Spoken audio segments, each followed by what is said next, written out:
Hi friends, నమస్తే అండి. Welcome to my channel. ఈరోజు మన రెసిపీ నాన్ వెజ్ బిర్యానీ కన్నా టేస్ట్లోని ఏమాత్రం తక్కువ కాకుండా స్పెషల్ అకేషన్స్ అప్పుడైనా ఈవెంట్స్ అప్పుడైనా చేసుకునేటువంటి చాలా simple and easy tasty paneer Hyderabad dum biryani ఈ వీడియోలో మీతో share చేసుకోబోతున్నానండి.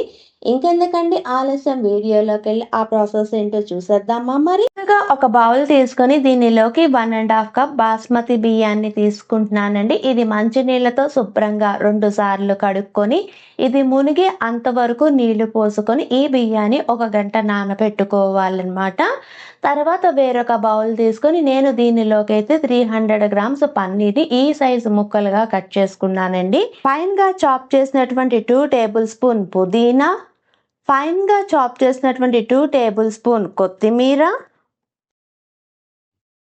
4 tablespoons fried onions, 1 teaspoon కారం, ఒక బిర్యానీ ఆకు, 1 teaspoon garam masala powder, 1 teaspoon సాజీరా, 3 ఆకుపచ్చ యాలకులు, 4 లవంగాలు, 1 ఇంచ్ దాల్చిన చెక్క, 1 టీ స్పూన్ ధనియాల పొడి, 1 టీ స్పూన్ జీలకర్ర పొడి, 1.5 టీ స్పూన్ లెమన్ జ్యూస్, రుచికి సరిపడా ఉప్పు.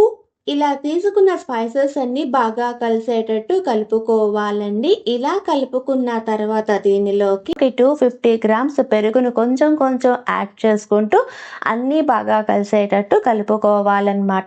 ఇలా కలుపుకున్న తర్వాత దీనిలోకి 1 టేబుల్ స్పూన్ నూనె, 1 టేబుల్ స్పూన్ నెయ్యిని కూడా వేసుకుని అన్నీ బాగా కలిసేటట్టు కలుపుకోవాలి. ఇలా కలుపుకున్న తర్వాత దీనిలోకి 3 పచ్చిమిరపకాయలను సగానికి కట్ చేసి వాటిని కూడా యాడ్ చేస్తున్నానండి. ఇలా పచ్చిమిరపకాయలను దీనిలో యాడ్ చేయటం వల్ల టేస్ట్ అనేది చాలా బాగుంటుందన్నమాట. ఇలా వేసుకున్న అన్ని ఇంగ్రీడియంట్స్ ని చక్కగా కలుపుకున్న తర్వాత ఈ 1 గంట ఫ్రిడ్జ్ లో ఉంచుకోవాలండి. 1 గంట తర్వాత ఒక మందపాటి ప్యాన్ తీసుకొని దానిలోకి మనం ముందుగా ఫ్రిడ్జ్ లో పెట్టుకున్నటువంటి పన్నీర్ ని తీసుకొని దీనిలోకి ట్రాన్స్ఫర్ చేసుకొని ఈవెన్ గా స్ప్రెడ్ చేసుకొని పక్కన పెట్టుకోవాలండి.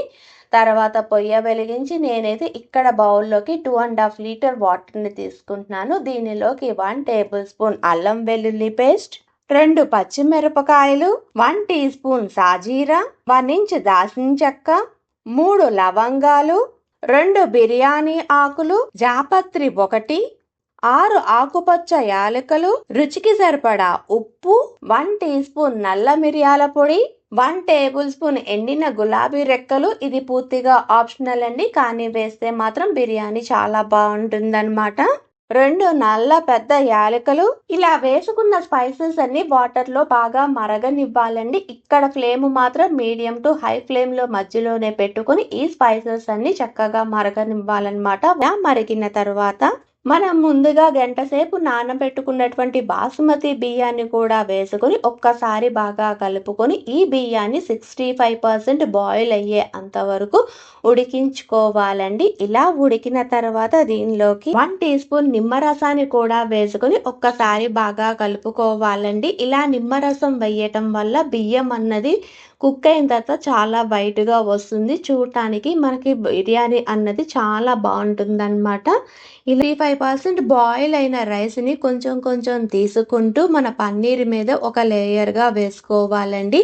ఇలా లేయర్గా వేసిన తర్వాత దీనిలోకి నేనైతే 1 టేబుల్ స్పూన్ బ్రౌన్ ఆనియన్స్ వేసుకొని 80% కుక్ అయినటువంటి రైస్ను కూడా వేసుకొని రైస్ అంతా ఈవెన్గా స్ప్రెడ్ చేసుకోవాలండి. ఇలా చేసుకున్న తర్వాత దీని మీద కొన్ని బ్రౌన్ ఆనియన్స్, 4 టేబుల్ స్పూన్ నెయ్యి, 1 tablespoon saffron milk, 1/2 teaspoon garam masala, ఫైన్గా చాప్ చేసినటువంటి 1 టేబుల్ స్పూన్ కొత్తిమీరను కూడా వేసుకొని దీని మీద మూతన్నది పెట్టుకుని ఈ మూతకు చూడండి చిన్న హోల్ ఉంది కదా, దీన్ని గోధుమ పిండితో క్లోజ్ చేస్తున్నాను అనమాట. ఇలా క్లోజ్ చేసుకున్న తర్వాత దీన్ని మీడియం ఫ్లేమ్లోని 8 మినిట్స్, లో ఫ్లేమ్లోనే 4 మినిట్స్ ఉంచుకొని పొయ్యన్నది ఆఫ్ చేసి 15 నిమిషాలు పక్కన పెట్టుకుందాము. 15 నిమిషాలు అయిన తర్వాత చూపిస్తున్నాను చూడండి పన్నీర్ బిర్యానీ ఎంత బాగుందో.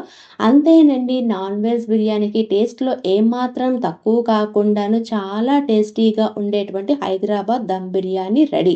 ఒక్కసారి ఈ రెసిపీని ట్రై చేసి ఎలా వచ్చిందో ఆ ఫీడ్బ్యాక్ని కామెంట్ రూపంలో తెలియజేయండి.